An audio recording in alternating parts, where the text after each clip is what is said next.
Believable though, right? Yeah, yeah. Well, so I don't know the exact details, but he was speeding through a residential area with an AR-15. Oh, he had a gun, did he, as well? Well, I mean, maybe he's just ready for when the apocalypse hits. See, I was thinking about this. I was in the gym the other day, hitting the bag, and I'm thinking I need to stay ready because social separation turns into social anxiety, turns into social chaos. Before we know it, we've got people in the streets being lunatics. So, if you're John Jones, that's a forewarning driving down the street with your machine gun in your hand. He had one of Masvidal's bottles of tequila in his car as well. Yeah, apparently. And he signed it. Could you imagine? I do not approve this message. Signed Masvidal. Mate, the first person that pulled John Jones over must have been like, oh my God, I feel all stupid. Do you mind if I get a picture? And now it's just like the whole of the police force have just been like, it's John again. Yes, John again. Who wants to go? Who's not been? Yeah. All right. Go on, Dave. Your turn. Yeah. Do I have to? Who's next on the list? Check the notice board. See who's next on the John Jones arrest list. Exactly, because he's got a big cat as well, hasn't he? They're not like a domestic house cat. Yeah, some expensive kind of mountain lion type of. Yes. What the fuck it is? I know it's not full Tiger King, but it is on par with getting to that level, isn't it? Which is running around with his AR-15. Because the tweet, this was off John Jones. And he put, how to snitch on yourself. I don't know how it keeps happening. I take an Ambien for sleep. The next thing I know, I wake up doing 70 miles an hour through the neighborhood with an AR-15 on my lap. Am I Jason Bourne or just drunk on Zimmer? I don't know. Perfect. But I think if I had an AR-15, I would probably keep it on me. I don't know why. But if I'm in the country where AR-15s are allowed and legal and it's all licensed. Sorry, the dog just sneezed. If I'm allowed it, then I'm going to have it. It's the people that aren't allowed guns, that aren't licensed, that are running around with guns that you need to be worried about, I think. That's not defending Johnny Bones. It's just, I don't know. I'd like to see his saga of felonies just take a bit of a left turn. I want to see him do like a massive heist, like a gold heist, or something like Ocean's 11, rather than just keep hitting the DUIs. Hire a fucking driver. Yeah. Yeah. A getaway driver. Yeah, for real. You're a getaway driver, aren't you, Tyrone? Of course I am. Of course I am. It's a full-ton truck, Tyrone. It's not like it's a fucking packet of peanuts. Things come from behind you when you reverse. Fucking brilliant. Fucking jumbo jet in there. But he could probably, I reckon he could get Tyrone on, I don't know, 28k a year. Easy. My vote would be Jason Miller for his driver. Because I spent a terrifying round trip from Hollywood to Team Quest in Temecula and back with that crazy dude. I should have known when he pulled up in a monster truck with a fluorescent shirt on covered in AK-47s and a big AK-47 pendant around his neck. Of course he did. I got in, I'm thinking to myself, okay, how long is this drive to Temecula? It's about 2.5, 3 hours, I think. He had all of this machinery on his dashboard to like pick up where like police were flying over in fucking helicopters and shit. I mean, he was a pro lawbreaker. So you put Mayhem Miller behind the wheel of John Jones's car as a driver. I mean that is a Zach Galifianakis movie any day of the week. That's the new Max and Paddy all day, isn't it? Just because it was his monster truck. Did he buy it off Rampage and like cut his own face out and stick it over? Leave the body in the chain, but just like really ugly, like pixelated Mayhem Miller just stuck on the Rampage picture while Rampage sitting out his fucking sin bin. That's it. So someone emailed it through to him, and it was 54 kilobytes, the file size. They printed it off anyway. Yeah, on square A4 in a square white JPEG. That's right, isn't it? That's the right format. Just that white thing. Just Photoshop it. Perfect. Yeah. Mate, I've got so many Photoshop buttons on here. Just Photoshop it. Fucking horrible. But yeah, so I think I don't know. I would like to think that he'd get a driver. I mean, speaking to him, only the few times I spoke to him, he seems so level-headed. But I know shit tons of people that even at parties, they'll be all good and like, ooh, party. It's like, do you want a drink? And you'll pick up, I don't know, something like a Smirnoff Ice or a JD, and they'll run away from it like it's on fire. Don't give me that. Don't give me that. I turn into a cunt. And you're like, yeah, but you know your brain, like, it's only a drink. You can say, and they're like, no, definitely don't give me that. And it's almost like a little bit of a morbid curiosity, I suppose, that you think, I wonder how much of a cunt he'll be. I just slip it in this other drink for him. No, they're normally right. People are normally right when they tell you not to feed them certain things. It's like with the whole gremlins thing. Don't feed them after midnight. Don't get them wet. Pretty fucking simple, Elliot. What happened? What fucking happened? You made monsters. And that's what we've done with Johnny Bones. We've just sponsored him with Jorge Masvidal's tequila. And Ambien. And the fucking gunstore.com. Dude. Proper. It's a good job Affliction aren't around anymore, because he'd be proper fucked. Oh, no, he'd be proper sponsored by him. Of course he would. Here's a question for you then. Do we separate the morality of a champion from the achievements of a champion? Because, like, as soon as it's happened, like, everyone's jumped on the, he's not worthy to be a champion bandwagon. And I'm like, I mean, like, how much do we need to attach the morality of a champion to their actual success? Like, could somebody be a champion and just the fucking worst person? And does that mean that we devalue them technically as a champion because they're a terrible person? Not that I'm saying Jones is a terrible person. He just seems to be terribly reckless. But it's like there's a whole bunch of people, like loads of other light heavyweights have all of a sudden jumped on it and they're like, don't deserve to be a champion. I mean, as long as you're not driving yourself to the arena getting arrested on the way. Yeah, I mean, I think that the time for entertainment is turned on and turned off. There's a personal life and there's an entertainment side of things, which is essentially your job.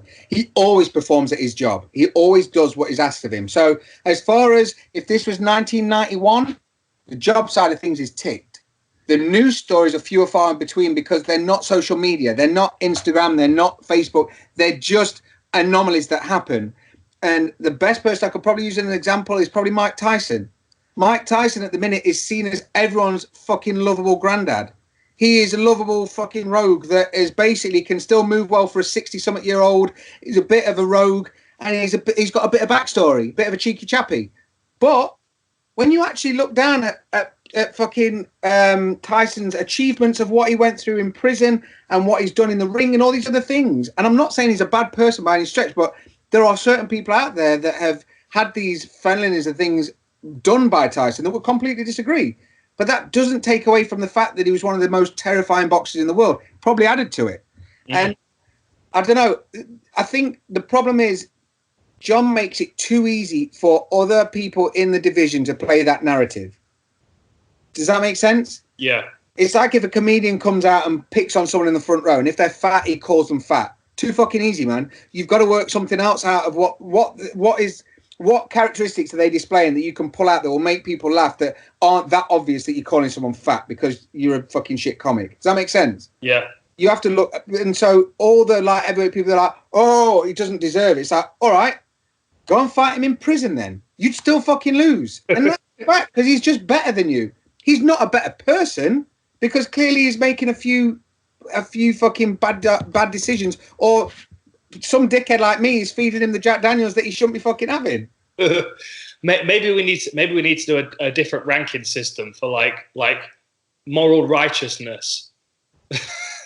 Because I don't know. I mean, like the more it happens, the more I'm like, it just doesn't change my opinion of him as a fighter. Like there are certain things like Michael Vick, who's just an epic piece of shit. Yeah, was the guy that was arrested for dogfighting. He had like some ridiculous amount of dogs in kennels, and you know Richard Hunter, who does the podcast fighting. Yeah, that's the one, the glam rock haircut guy, who like he rescued one of Michael Vick's dogs, and like he's just a fucking terrible person, and I'm begrudging of him going back into the NFL to make more money to live a good life because he's a piece of shit. Exactly. Yeah. You know what I mean? But John Jones is just doing things that are childish. Yeah, he's acting out a little bit. Like I think there is a line. Like if he's going around beating up old ladies and stuff, then all right, okay, we need to strip him of his belt and discipline the guy. But like I don't know where the line is where we have to start taking into account his extracurricular activities into his championship reign. But mate, this is it.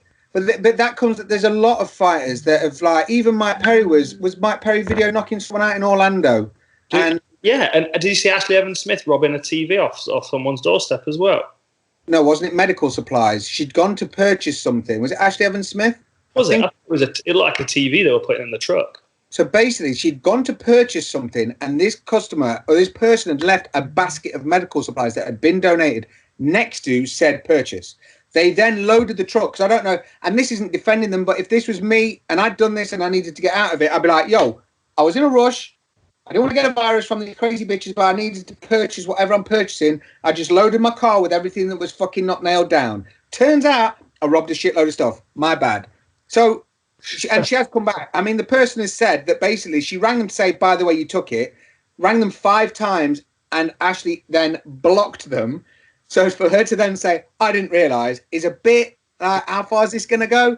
But you look at felonies and like stuff that people have done in the past, like people like Roger Huerta. He had that street fight that was quite well publicised. Hermes Franca got done for fucking paedophilia, wasn't it? Wasn't he child porn or something with a 13-year-old kid? Like, he was a title contender and looked like Blanca off a fucking Street Fighter. But that's a felony. That's shit that now I can't fucking get on board with you, because that's crazy bad shit. That's really bad. Whereas like the DUI, the problem I've got with that is he could kill anyone. He could drive into anyone, kill himself. That's where that gets bad. So I just think, all in all, the main problem is fundamentally is a drinking issue. It's a substance issue that's the thing that we've got to look at. But just going back to a point that you were making, if we had morality champions, would all of the champions be Dutch? Would they all be like Stefan Struve, Remco, probably Campman, all of them? You got GSP and Demetrius Johnson, a top 2, right? Surely. Yeah, I don't know, because I don't know if GSP's really into a bit of kinky stuff. He's one of them ones that I speak to Stefan, and I know that he's just a genuinely nice guy, and he's got no like ulterior motives. Whereas GSP ran off for a little while and sort of hid for a bit, and then there were stories coming out saying that he was doing this, that, and the other. And you're like, I think you're a nice guy, but no, I think he is. I mean, well, for starters, he did my laundry when I was up there training with him. Oh, really? I mean, that's number one. That's brownie points straight away. Number 2 is afraid of aliens, and number 3 he wants to be an archaeologist. That's one good credit for doing my laundry and being a nice guy, and two dweeb credits, like nerd credits straight away. Afraid of aliens and wanting to be an archaeologist. You know, like you can't be a bad person if you love building Lego. That's something that I'm realizing at the moment. Yeah, you can't be a complete psychopath. So maybe Jones needs a Lego addiction instead of an Ambien and Jack Daniels addiction. But I don't know if he just needs a something addiction that's maybe not training, or I don't know, because whenever we've seen him, he's always been the busiest person there, like non-stop, left, right, pulled here, there, and everywhere. And it's even like when Matt Hughes said it, GSP said it, when you lose that belt, it just, that weight's lifted. Rose has said it recently. Loads of people say it, because it's just, fuck off. I've done it. That box is ticked. Like Chael Sonnen speaks about it so, like, frustratingly, that he never managed to get that belt. And even now, he will still return to that narrative to say that he was saying to his dying father, I want to earn a belt and win a belt, which is cool. But I suppose on the other side of that path, you've got your people like Robbie Lawler, Matt Hughes, GSP, Rose, all these people that are just like, do you know what? Fucking take it, man. I'm good. I am fucking good. Yeah, I got that vibe from Max Holloway when he lost to Volkanovski as well. Because he wasn't immediately like, I want a rematch. It was almost like there was a little bit of relief. You know what I mean? Just because it is a mad. So think about this. Like, say on Halloween, you decide that your costume is going to be Willy Wonka, right? And you show up on Halloween dressed as Willy Wonka, and everyone's like, oh, okay, you look great. You look like Willy Wonka. If you decide you're going to keep that costume on for 6 months, how long until you start thinking you're Willy Wonka? Yeah. Because people start treating you differently, right? Exactly. Like John Jones has not had a real life. His life's been very surreal from a very early age because of the success he had as a fighter and as a champion. every day he wakes up as John Jones. So every day, no matter what he's doing, people are treating him differently to anybody else. Like it's understandable that his perspective of himself and of his environment is not realistic. Yeah. All the people around him, they're not going to mug him off and treat him like everybody else. I would imagine he's got a couple of those friends, but generally people are going to be treating him different to everybody else. So like he's not had a realistic view of life or himself. Like it's almost like society's elevated him, so he's kind of in his own head in a different place.